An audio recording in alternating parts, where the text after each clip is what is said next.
Olá a todos da Escola Israel Leocádio. É com enorme prazer que eu venho trazer mais um vídeo aqui para vocês. Dessa vez o assunto é sobre dinâmica climática, certo? É um assunto muito pertinente, é um assunto complexo, é um assunto amplo, certo? Então vamos nessa, vamos viajar nesse assunto e aí vamos nós. Para início de conversa, pessoal, é importante a gente fazer uma separação, né, de conteúdo, de conceito, o que é tempo e o que é clima, né? Fazer essa diferenciação, né? O tempo é o estado momentâneo, né, da atmosfera de um lugar, tá bom? Então, para determinar as condições do tempo, é preciso considerar os fenômenos atmosféricos, também denominados de elementos climáticos. Quais são os fenômenos atmosféricos? Ora, é a temperatura do ar, é a pressão atmosférica, é o vento, a umidade, a chuva, né? Pode ser o granizo, a neve, tudo são precipitações, né? As geadas, massas de ar. Então, todos esses fenômenos são elementos, né? Fenômenos são elementos. O clima é o conjunto da variação do tempo de uma determinada região durante um longo período de anos. Então, para determinar o clima, é preciso analisar o comportamento desses fenômenos, certo? Durante um longo período de anos, né? Identificando aí os períodos de chuva, certo? A quantidade, os meses mais quentes, os meses mais frios e etc. É preciso, pessoal, também diferenciar calor de temperatura, né? Pegando aí emprestado as concepções, definições provenientes da física, né? Primeiro que calor, certo? É a energia que pode ser transferida entre dois corpos, né? Que podem ter temperaturas diferentes, certo? Então essa transferência de energia é o calor. Por exemplo, esse cubo vermelho está com uma temperatura maior e está transferindo energia para esse cubo amarelo, certo? Então o cubo A está cedendo calor para o B. Como nós sabemos disso? Porque a temperatura do A é maior que a temperatura do B. E o que é temperatura, professor? A temperatura é uma medida, né? É um sistema de medida, é uma medida, certo? A grosso modo falando, onde há uma agitação térmica das partículas, certo? Então, quando as partículas elas estão agitadas, né? Estão se movendo rapidamente, aí nós podemos medir esse grau de agitação, né? Essa situação que é a temperatura. Então, a temperatura é uma medida, certo? O climograma é um gráfico, certo, pessoal, que é utilizado pela climatologia para medir a quantidade de chuvas e a temperatura. Aqui no gráfico nós podemos ver aqui nas barras azuis, né, a quantidade de chuvas durante os meses, né, janeiro, fevereiro, março, abril, até dezembro. E a linha verde que vocês podem ver aqui, ó, vou mostrar aqui para vocês, essa linha verde, ela está medindo a variação da temperatura durante o ano em graus Celsius. Beleza? A pressão atmosférica também é outra definição importante, tá bom? Então, em lugares altos, né, nós podemos observar que há uma pequena concentração de partículas de ar, tá bom? Então, claro que essa pequena concentração de partículas de ar torna o ar mais rarefeito. Essa pequena concentração de partículas vai ocasionar o quê? Uma menor pressão atmosférica.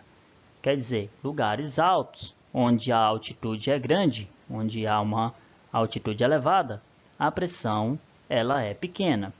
Em contrapartida, em lugares baixos, por exemplo, na beira do mar, né, nós temos uma menor pressão atmosférica. Por quê? Porque nós temos uma maior concentração de partículas do ar, tá bom?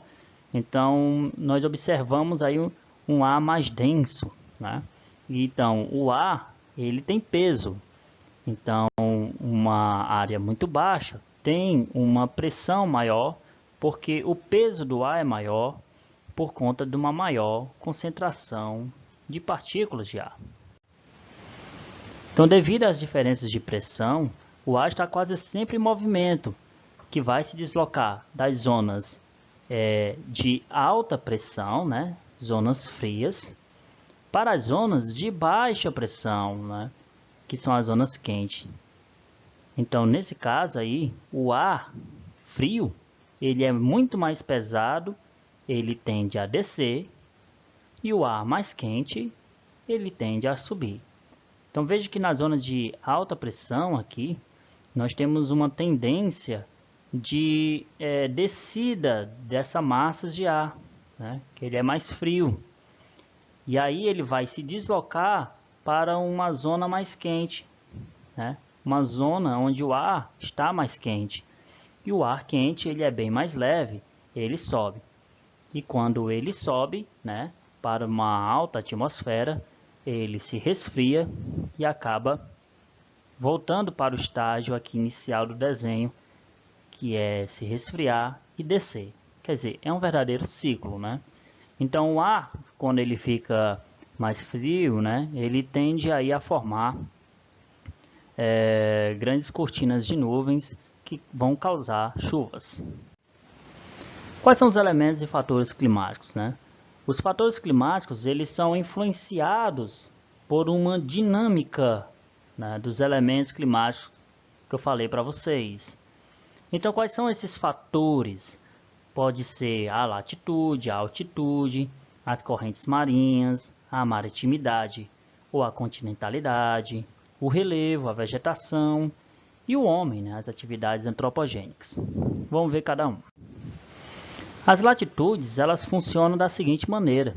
Em áreas próximas à região da linha do Equador, nós observamos uma radiação mais direta, né? Então, há uma maior luminosidade dessa área mais central da Terra, certo? Então, são áreas muito luminosas, com maior luminosidade, e são áreas de baixas latitudes, né? Então, áreas de baixas latitudes, próximas da linha do Equador, estão situadas em regiões com temperaturas mais elevadas, né? Porque recebe maior radiação solar, tá bom? Essas regiões, elas fazem parte da zona tropical, né, que está entre os trópicos, né? O trópico de Câncer aqui em cima, né, e o trópico de Capricórnio aqui embaixo. Todas elas localizadas praticamente em 23 graus de latitude, tá bom? A altitude ela já funciona diferente. Então veja aqui nesse exemplo que comparando a cidade de Santos, São Paulo e Campos do Jordão, a altitude ela vai medir o relevo em comparação, certo, com o nível do mar. Então veja que Santos está aqui na beira do mar e a altitude é de 2 metros em relação ao nível do mar e a temperatura é de 22 graus. São Paulo já está bem mais alto, num relevo bem mais alto, né? Com uma altitude de 800 metros e uma temperatura de 20 graus. Veja que diminuiu 2, né? E já Campos do Jordão, que está numa altitude ainda maior que São Paulo e Santos, uma altitude de 1.700 metros, a temperatura cai para 18 graus, né? Então, à medida que a altitude aumenta, o ar ele se torna rarefeito. Com isso, a pressão atmosférica diminuiu, como eu falei para vocês nos últimos slides. Então, a circulação da atmosfera ela é importante, né? E essa circulação é possível porque há diferenças de pressão, né? Então, os movimentos atmosféricos ocorrem em resposta às diferenças de pressão, né, entre as regiões. E essas diferenças de pressão, certo, são devidas às incidências e absorção da radiação solar, né, de maneira diferente entre as regiões da Terra, né? Claro que as regiões equatoriais absorvem aí e recebem mais radiação solar. Então, na macroescala, numa escala de observação terrestre, né, planetária, a posição relativa da Terra e do Sol, os raios solares são mais intensos na região equatorial do que nos polos. Isso faz com que a atmosfera no Equador seja mais expandida, né? Ela seja muito mais expandida, né? Muito mais espessa do que nas regiões polares, ok? Então aqui nós temos uma diferença de zonas de alta pressão para zonas de baixa pressão. Por exemplo, na letra A nós temos as zonas de alta pressão, que são zonas, áreas, onde os ventos elas se formam nas áreas continentais, certo?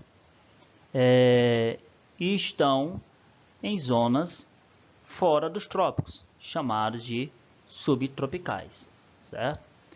Também podem ser chamados de dispersoras de massas de ar, como por exemplo aqui na letra A, certo?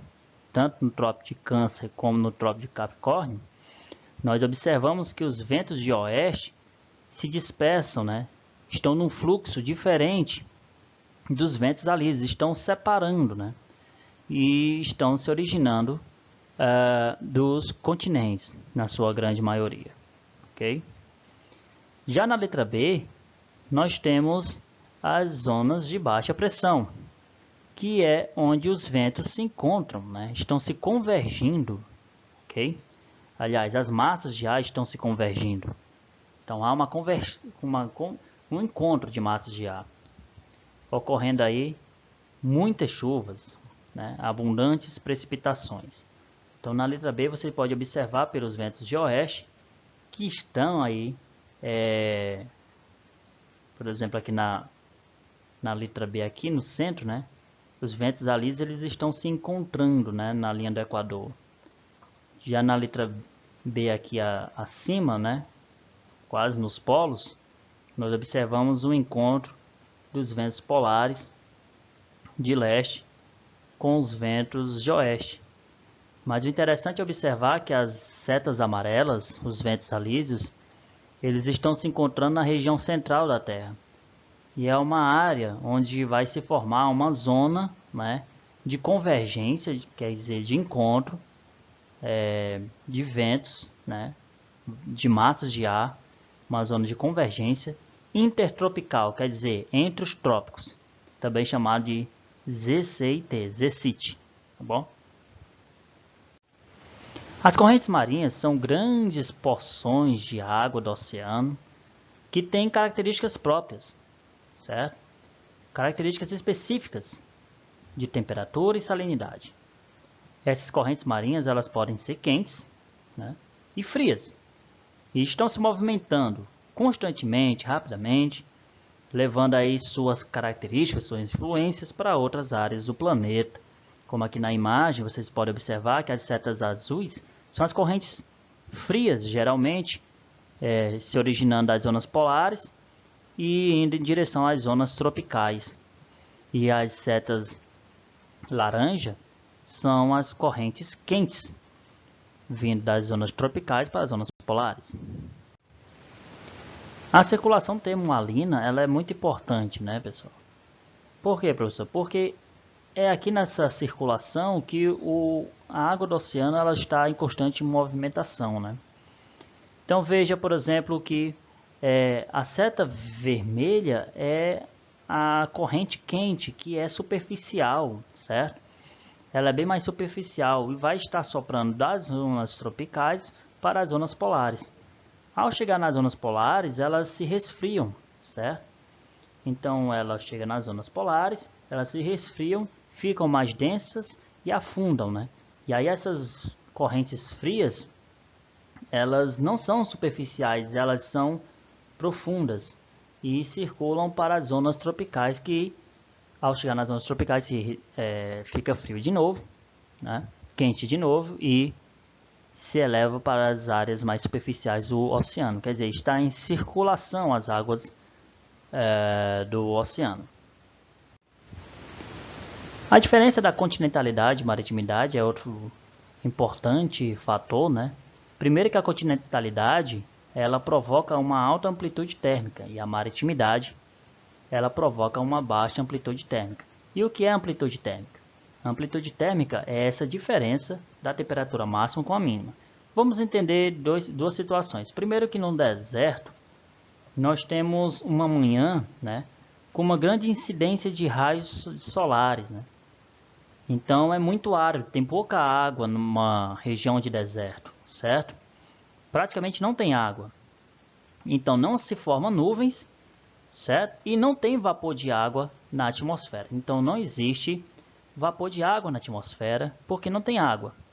Já à noite no deserto, o calor ele vai embora, ele vai se dissipar, né? Ele vai fugir. Por que o calor vai fugir? Porque não tem água na atmosfera, certo? Porque o vapor de água ele tem essa propriedade de concentrar, de captar, né? De reter a energia, né? O calor, tá bom? E aí vai formar o que? Desertos muito frios e desertos com noites muito frias e desertos com dias muito quentes. Quer dizer, uma diferença de temperatura máxima e mínima muito grande, né? Aumentando aí a amplitude térmica. Já a cidade litorânea, você vai ter uma radiação também muito intensa pela manhã, mas vai acontecer uma evapotranspiração, né? E vai formar uma grande concentração de gotículas de água na atmosfera, tá certo? Então você tem uma formação de várias gotículas de água. Essas gotículas de água vão concentrar, vão captar calor, né, proveniente da radiação solar. Quando chega a noite nas cidades litorâneas, as nuvens vão funcionar como uma estufa, quer dizer, as nuvens elas vão reter calor, né, do dia e vai evitar perdas de calor na madrugada, certo? E vai estar liberando aos poucos esse calor, tá bom? Então as nuvens vão ter essa propriedade de conservar esse calor e vai diminuir a diferença da temperatura mais baixa à noite e uma temperatura mais alta no dia, né? Quer dizer, uma amplitude térmica baixa. As massas de ar, né? A definição é que são grandes volumes de ar que vai cobrir uma grande superfície, né, de quilômetros quadrados. Vai ter características de temperatura e umidade, né, relativamente na horizontal. A sua formação vai se dar em grandes superfícies terrestres, com características próprias, homogêneas, né? Então, geralmente elas vão permanecer por um longo período, certo? E podem ser anticiclone ou semi-estacionários, né? Ventos fracos, deslocamentos lentos e etc. Então, as massas de ar elas podem ser originárias da região equatorial, né? Uma massa de ar equatorial, ela pode ser marítima ou continental, tá bom? A marítima e a continental vão ter diferenças na questão de ser quente ou úmida. A massa de ar tropical, ela também vai ser separada, classificada em marítima e continental, certo? A diferença é que a massa marítima, tropical marítima, ela é mais quente e úmida, e a continental ela é mais quente e seca, né? E a polar, as massas de ar polar, também classificada em marítima, certo? Quer dizer, nos oceanos, ela vai ser fria, úmida e instável, né? E a continental é fria, seca e estável. Aqui um exemplo, né, do encontro de duas massas de ar, uma massa de ar mais fria, polar, certo? E uma massa tropical mais quente, né? Mais seca, né? Pode ser também mais úmida, tá bom? Aliás, geralmente nós temos essa massa tropical nas regiões sudeste e sul do Brasil, e a massa polar proveniente do sul da Argentina, sul do Chile. Então, ao se deslocarem, essas massas de ar, elas não se misturam, né? Certo? Uma empurra a outra, fazendo com que uma possa impor suas características. Então, quem estiver mais forte aqui na situação, né? Quem estiver mais forte vai empurrar a outra e vai acabar prevalecendo, né? Então, a zona de contato recebe o nome de frente. Então, aqui você pode observar aqui, ó, a frente é a zona de contato entre duas massas de ar. Pode também se chamar de superfície frontal. Então, a formação das frentes, ela é interessante se dizer, né, que existe 3 tipos, né, junto com a formação de nuvens. Uma frente fria, você tem um processo de deslocamento do ar quente, né, o ar frio muito mais denso, muito mais pesado, vai em fluxo contínuo, ela toma espaço aqui na região superficial, o ar quente é menos denso, bem mais leve, e acaba subindo, né, formando aí essas nuvens, primeiro dos cúmulos, e os cúmulos nimbus em uma região onde os ventos são altos, né? E o ar frio vem trazendo cúmulos úmiles, né? Uma cortina de nuvens mais densa, né? Bem mais úmido. A frente quente, ela vai fazer com que o ar quente ela chegue num processo, né? de estar sobre uma massa de ar frio que está em constante deslocamento, né, sendo expulsa aqui, a massa de ar frio sendo deslocada e a massa de ar quente estando em processo de estar sobrepondo-se sobre a massa de ar frio, né, sobre o ar frio, né? Então a massa de ar quente aqui nesse caso é bem mais presente, né, acaba tomando o espaço, tomando todo lugar, né, toda a área. A frente oclusa, você tem um deslocamento do ar frio e o ar fresco, né, um ar mais quente, tá certo?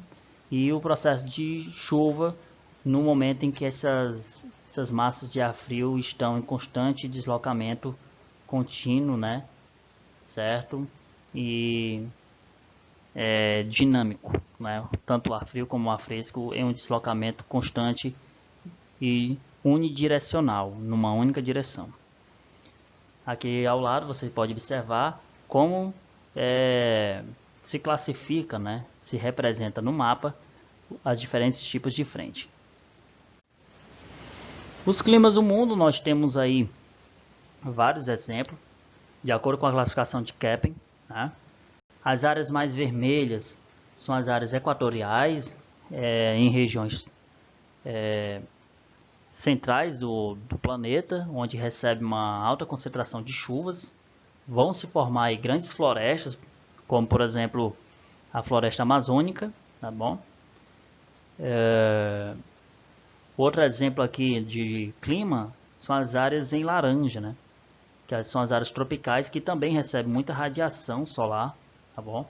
Vai ter uma riqueza florística e faunística bem menor do que as áreas equatoriais, tá certo? Geralmente vai se formar cerrados e savanas. As áreas mais rosadas, claras, são as áreas subtropicais, que estão nas áreas fora dos trópicos, né? Chama-se subtropical, que estão fora dos trópicos. Geralmente tem a formação de grandes campos, pradarias, no caso aqui no Brasil se chama pampas, né? Então são áreas onde as estações do ano são bem definidas, tá bom? Pode ter aí também uma variedade considerável de plantas e animais. As áreas amareladas são áreas desérticas, áreas onde praticamente não recebe umidade, não recebe chuva, né? Muito seca, muito escassa, muito árida, tá bom?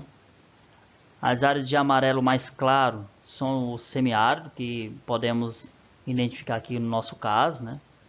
Semiárido nordestino, que também são áreas secas, áridas, né? Mas não se compara a um deserto, até porque o semiárido pode desenvolver uma vegetação única, como por exemplo a caatinga. O Mediterrâneo, que é uma zona com alta umidade na Europa, tá certo? Aqui nessa cor, né? Um roxinho, né? Podemos dizer, que recebe aí uma umidade proveniente do mar Mediterrâneo, daí a gente fala clima mediterrâneo, tá bom? É quente e úmido. Um clima mais temperado, um verde mais claro, nós temos nas áreas subtropicais, de médias latitudes, onde a variação florística e faunística é rica, tá certo? Com estações do ano bem definidas. O clima frio está no verde mais um verde petróleo, um verde lodo, podemos dizer assim. Umas regiões de alta latitude, né? Não tem aí uma grande variação florística e faunística, mas são áreas onde as coníferas, as florestas de coníferas conseguem se desenvolver com competência, tá bom? As regiões polares, que estão nas maiores latitudes do planeta, né? São regiões com uma pobreza em variação florística e faunística, tá certo?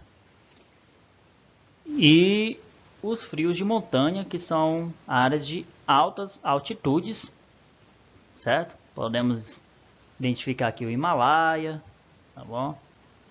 A Cordilheira dos Andes, aqui no caso da América do Sul, tá bom? São áreas muito frias, também com uma variação florística e faunística pobre. Os climas do Brasil, temos aqui a equatorial na zona vermelha, né? A floresta amazônica representando esse clima. O clima tropical de Cerrado, tá bom? O semiárido da Caatinga, aqui no caso do Brasil. O subtropical dos Pampas, lá no sul, né? Do Brasil.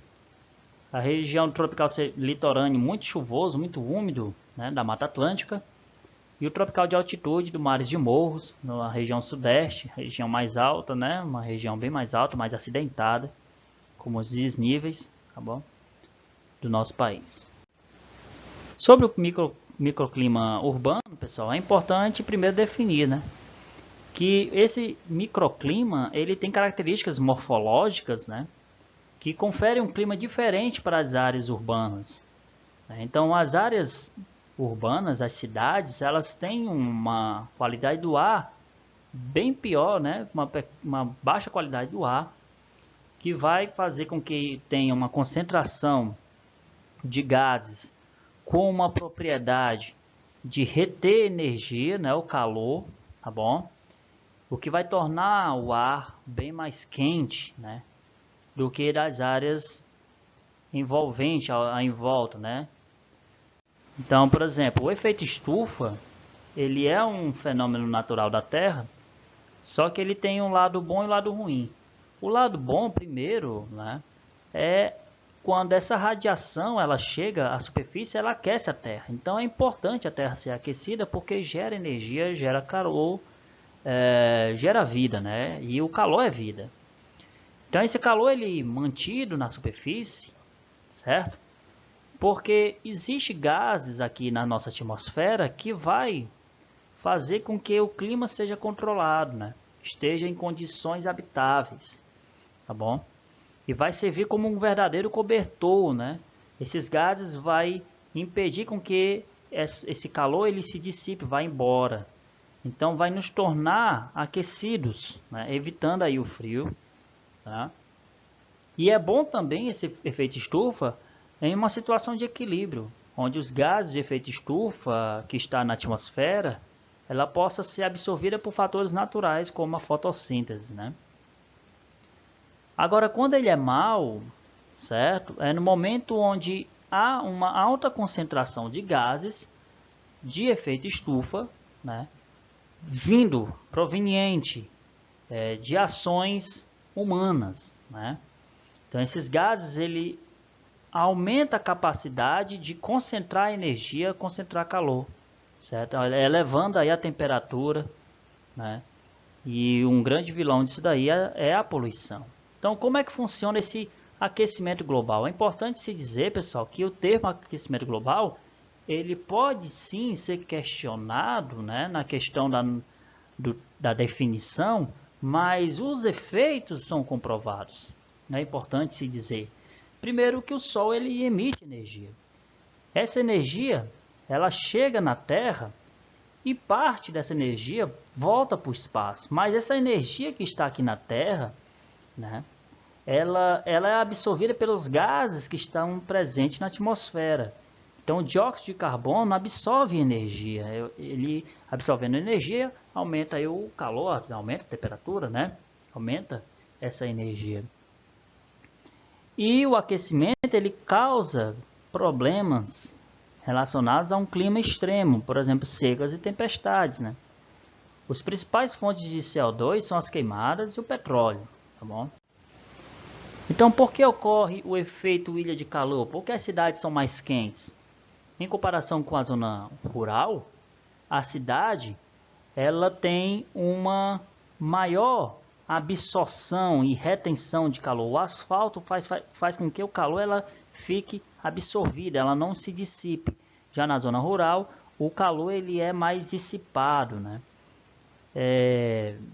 Nas cidades, nós temos uma transpiração bem menor de plantas. Tem poucas plantas, né? A concentração de plantas é menor. O asfalto faz também com que a água pouco penetre, diferente da zona rural, que a quantidade de plantas faz com que ocorra uma transpiração e também uma evaporação da água no solo. Sem falar que na zona rural, como não tem asfalto, a água penetra bem mais, né? Formando aí grandes recursos hídricos. Isso vai fazer com que a cidade tenha aí de 3 a 10 graus a mais, né, de temperatura. Ok? Bem, vou ficando por aqui. O vídeo ficou um pouquinho extenso. Peço desculpa por isso, né? Mas qualquer pergunta, qualquer inquietação, vá lá nos comentários. Vou ficando por aqui. Abraço a todos. Tchau, tchau.